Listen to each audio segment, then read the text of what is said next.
Hi, I'm Tim Coombs. I am here in my capacity as the half-time Protestant campus chaplain at Union College in the heart of Schenectady.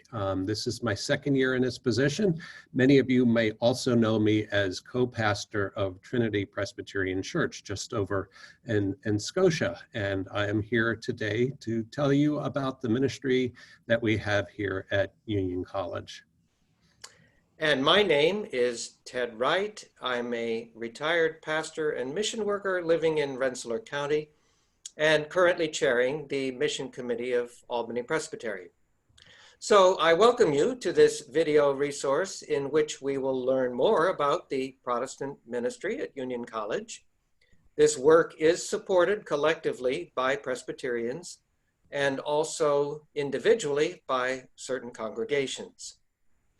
Now, upon conclusion, Tim will offer some contact information on the screen through which you can ask your particular questions or reach out to engage more directly with the work. I need to tell you that we are filming this in September of 2020. So the global pandemic is very much with us. Colleges that are reopening are facing unprecedented challenges. Nevertheless, in the words of the Apostle Paul, we aim to be urgent in season and out of season. So the greater the challenge, the more we lean on God's grace. Tim, over to you. Tell us a little about Union College, about its student body, and what some might call its spiritual geography. Okay. Union College is a small liberal arts school in, like I said, the heart of Schenectady. I mean, it literally is surrounded by the city. Though when you're on the campus, you almost are unaware of the city of Schenectady that surrounds it. It is a beautiful, serene place. Beautiful lawns. In fact, I'm looking out a window right now at the Knott Memorial, in which I assisted some students yesterday putting out 2,997 little flags because this is 9/11 today. And some of us met in front of the Knott Memorial this morning for a time of silence and prayer. Like I said, it's a small liberal arts school, private. It was started denominationally in 1795. I believe it was Presbyterian, Reformed, UCC, and the name Union comes from the fact that they were joining together to do this, and which was pretty unique at the time, that it wasn't going to be a sheer denominational school, but they decided to cooperate and do this together. Since that time, it has lost its religious overtones, you might say, and has become pretty secular place, though religious life is supported and encouraged by the campus. I'm here, though, like I said, paid by contributions from denominational groupings and individuals and churches. There's a Hillel chaplain, a Chabad. There's a Muslim chaplain he's here part of the time. So there's chaplains from all different walks of life. Those of us who are meet the campus qualifications are supported with an office, an activity card, and all sorts of things. We're allowed to use space on campus no matter what. And we're all encouraged to have a student association to help us to do our work. Because actually, things go better when they are student run as opposed to the old chaplain here who runs it. Amongst our programs that we run, which we'll talk about more, I'll just go over cursory, is Meditation Mondays from 5 to 5:30. In fact, I'm here in the prayer and meditation room that the campus provides.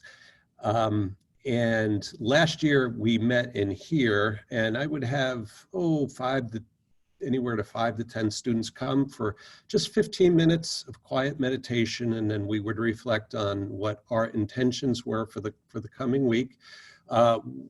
This room is a little too small to do that this year, so we're having to get creative.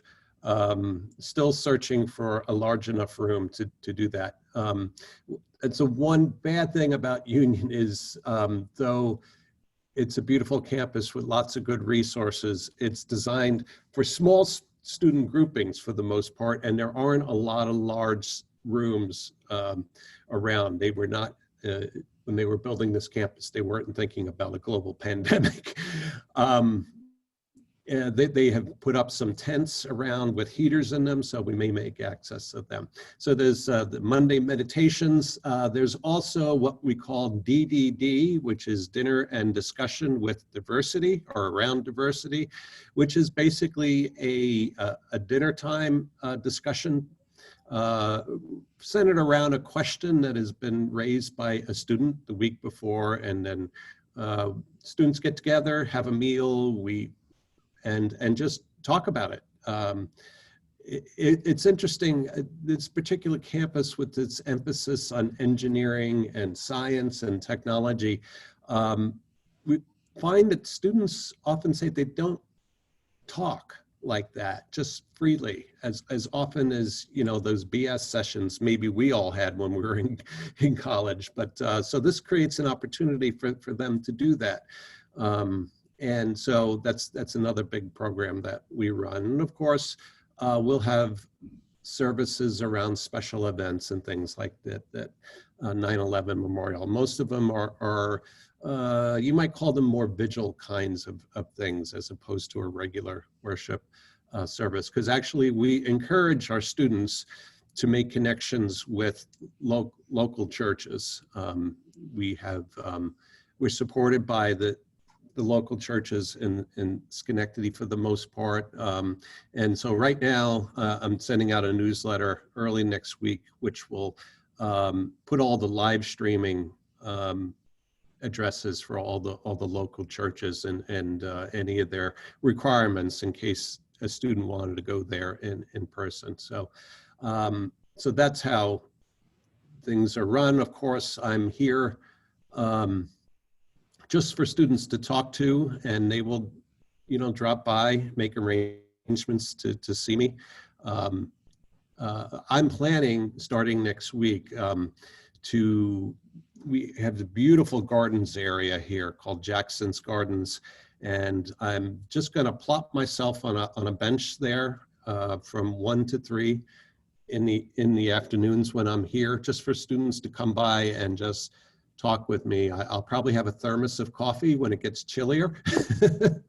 You know, we're having to find creative ways to be accessible to students these days. The campus has done a really good job at making all the preparations for this pandemic and trying to be in school in session. We're all given masks, hand sanitizer, thermometers. We have to check in every morning and some stuff. I mean, it's encouraging to see all the students, even outside, walking with their masks on. They seem to be taking this all very serious. But that's, you know, it's a bright, educated student population here. And one thing I also say, the campus has been pushing more and more each year to increase their international population. I think their aim was to have 23% of the student body to be from overseas, which is pretty high. In fact, last year I had a work study student who was a first year from Vietnam, and which was a lot of fun because Charmine was her name. That was her English name that she took.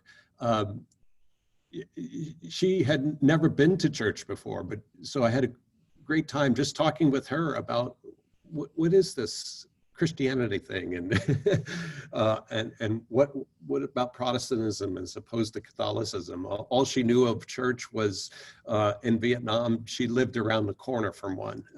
So it was great to work with her, and she was very helpful in helping me do all the ins and outs of the ministry.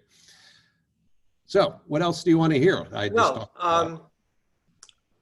Based on what you've heard or learned in your first year or so, I'm just curious, what do you perceive as chaplain to be the students' major interests, joys, concerns, prayer requests? Well, their primary interests are with, I guess, their academics life. I mean, to be at Union, it's a pretty competitive school. So students are pretty serious about doing well in their studies. And it is also a tri-semester system. So it's 10 weeks where they cram in a normal 15-week semester's work. So when you get about week 7, you feel the stress developing up amongst the students. They are very aware of what week it is. So it's like, oh my God, I can't believe it's week 7, week 8 already, you know, and so if you're going to do anything, for instance, we try and host a speaker and engage students in that way. You want to do that in the beginning portion of the semester, not week 8, when they're really getting down with their studies and writing their papers and things like that. So right now everybody's feeling pretty good, you know, walking around. It's this first week of classes. In fact, Wednesday, September 9th was their first day of classes, and they will go until right before Thanksgiving, and then they have off through December and come back after New Year's, and then it's 10 weeks, then a 2-week break, and then 10 weeks again. So they don't finish up until early June, which is very different from most college schedules. So their interests are pretty much focused around their academics first. There's a lot of student clubs, and they're pretty socially engaged. I was surprised when I got here. I thought, well, we'll do some service projects and things like that. Well, there are a lot of student organizations geared towards that. There's a group of students who work with Cocoa House, which is a tutoring program that was established a long time ago by SICM, the Schenectady Inner City Ministry. They do a lot of stuff about global hunger and AIDS and you know, just name a cause. And there's a student group that is seeking to address that. It's very heartening. In fact, I came, I was like, oh, well, all those interests have been taken already by student groups, which was encouraging, but it like, oh, what am I going to do? And I decided, well, let's just do something simple. We'll just do random acts of kindness. And then right after I came up with that, they announced, and our regular random act of kindness week is about to begin. So the students are very socially engaged and very much aware of the needs of their neighbor and things like that. The college encourages people to get into the city of Schenectady, because it can be, when you're on campus, it does seem to be an oasis. Walking around here, you would forget that the city of Schenectady surrounds you. And it can be very easy for a student to just be here and, not wander off the campus. Okay, so that actually leads to another question that maybe Sure. we can put a finer point on this. Given the variety of and plethora of campus groups and organizations, and I'm just guessing there's probably other Christian ministry groups or presences active at Union. What would you say is the niche, the specialty, the focus, of your Protestant ministry there? Yeah. Primarily, what I would like it to be about is one-on-one student interactions to begin with. Talking with them, helping them through the stresses and anxieties. We also do a lot of work together, the chaplains coordinating our work, and it's primarily about helping students, since this is primarily a STEM college, science, technology, engineering, math, to expose students to the idea that science and faith are not opposed to one another. In fact, they do best when they walk hand in hand with one another. And so a lot of the discussions that we have, particularly in DDD, it is about that. Can science and faith coexist with one another? So that's, I guess, is my number one message that I am trying to deliver. And we do that through the small group discussions, making the opportunities for prayer and meditation in their life. But also it often boils down to just talking with students and helping them to see that, you know, this is important. You can't neglect your spiritual life when you're at school, because it may seem in your short-term interest to, you know, well, I won't do that 1 hour with this, you know, religious or faith group or anything, and I'll just buckle down on my studies. Well, that's not in your long-term interest to do that. And there's more to life than your science textbook. And for the most part, you know, I think students kind of get that, but they need to be reminded that that's important. And so I would say that would be my major thrust while I'm here. Well, that's helpful to grasp. Tell me, is it difficult to make contact with students? How do those relationships initially develop? Well, the DDD, the Dinner and Discussion Around Diversity, was started over 20 years ago, and that's sort of a signature program of the campus. So you meet a variety of students at that. There's always a core group that come, but then, you know, depending on the subject or the invite from their friends, you'll see a whole group, you know, different group of students. It's meeting them. It's just my own personal outreach, just trying to meet students here and there, showing up at things, trying to be the face of the ministry here, just like you would do in any context. Well, the old rule of thumb was that food often helps, but I don't know. Well, yes, it still helps. As I said, dinner and discussion. Although with the pandemic, things are different this year. We can't provide it quite like we used to. I mean, the individually boxed meals are the way to go right now. So they choose what they want to eat, and then the dining services prepares it for them. So it's going to function a little bit differently. And myself and the other chaplains we're still figuring this all out. In fact, all the faculty are figuring out how they can't teach this year. Can you say more about student leadership? You alluded to the importance of that earlier. Oh yeah, real importance here. In fact, this afternoon they're having what they call their club fair, and they do it in the beginning of the fall semester, and it's a way to introduce students to all the clubs and opportunities on campus. It's going to be done virtually this year, and they just assume going in that a student will be representing your organization. In fact, most organizations on campus are totally organized and run by students. I would say it's really only the chaplaincies that have a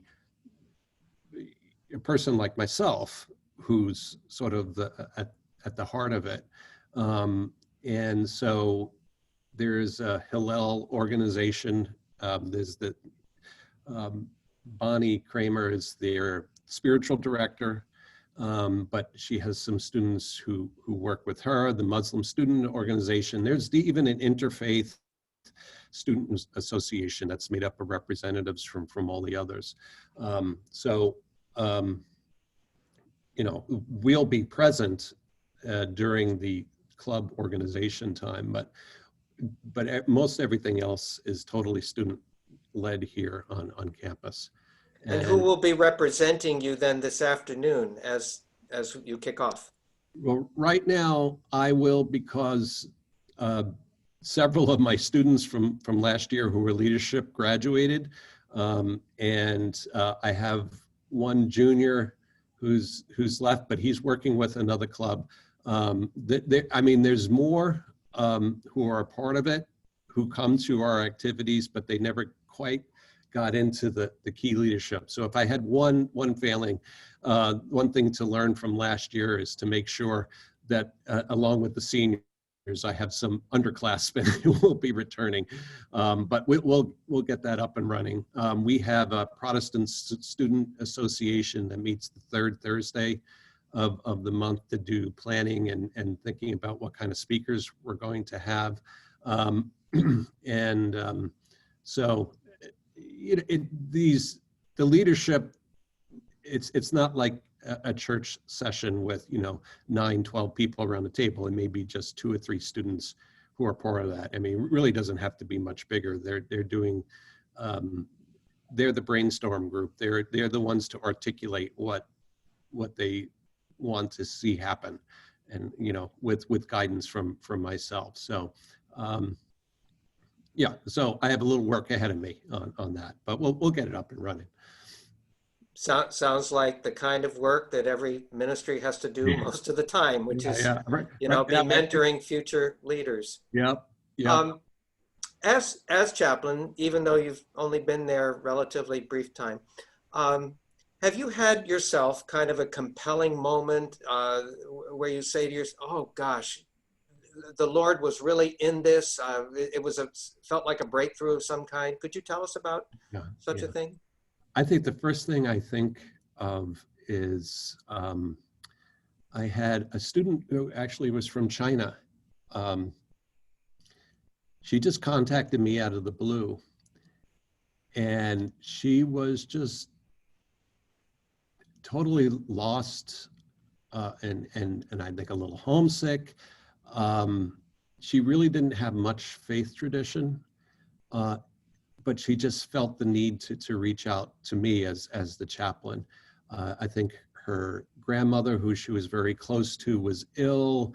She was wanting to go home. Her parents were saying, no, stay there, finish your studies. So she was very tormented and just, the classic, I don't know what I should be doing, what my purpose is. I mean, all of those major questions we ask ourselves over our life now and again. Well, she was dealing with all of them at one time, and she came into my office, tears in her eyes, and we just sat, we listened. And at the end of our discussion, I just said, would you mind joining me in prayer? And she said, well, I've never done that before. And I just said, well, let's just pray, just see how it is. And so I offered a short prayer, and and then I opened my eyes, and she just had tears just streaming down her face. She was like, thank you. That was beautiful. That's just what I needed, and then she returned the next week, and she was feeling a little better about things. She had made contact with her family. She did decide to stay on campus, but we had a regular contact after that. And to me, that's exactly why I'm here. Those words, "I've never done that before," sound extremely profound. Yeah. As if really that's part of our mission to all the students, to help them explore spiritually the place they've never gone before. Yeah. And that's actually the new president here, David Harris. He came in with what he called the Union Challenge, which was to invite students to do something new, something they had not done before, and to make a pledge to do that. And they post them up here in the campus union. And I think I love that idea.